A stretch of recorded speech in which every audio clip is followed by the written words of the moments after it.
Hey Valley Kids, welcome back to another weekly enrichment lesson. Today we're going to be working on comparing and ordering fractions. So let's do this thing. Two different sheets we're going to do.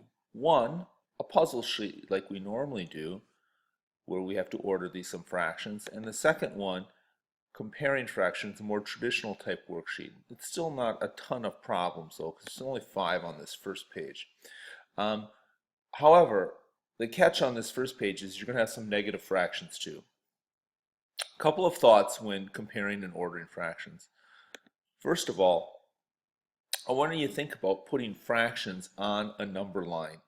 Um, when you put fractions on the number line, for instance, 1/4, you could just take and go to 0. Here's 1, so this would be a half, so this would be a quarter. And I think you're pretty solid at that, and I'm just going to put my label over the top of it. A negative quarter is going to be over here. This would be -1, this would be -1/2, so this would be -1/4, or 1/4 right there, okay? 2.5, well, here's 2, so 2.5 would be right about there, so I can put my marker on the line right there. And of course, -3.5 would be right between 3 and 4. So if this is -3 and this is -4, -3.5 would be over here. Once they're on the number line like that, it's very easy to compare. The numbers on this side are always greater than the numbers on this side. Therefore, 1/4 is greater than 0.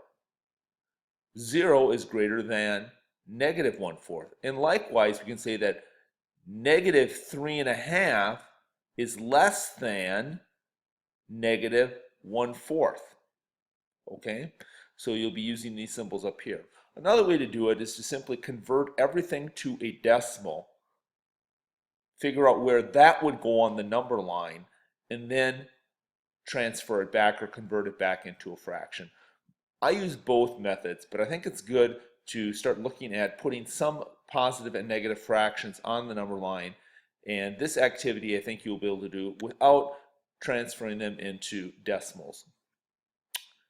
This next one here, you might choose to convert these because they have many different denominators. There are some mixed numbers, I believe, in there as well. So good luck. I will talk to you in class. Have fun. Work hard. Don't forget to make sure that if you convert them to decimals, in this case here, make sure to put the decimal like right up on top, 0.25, but put the fraction in the box, not the decimal. You always have to, make sure you're going back to that original unit.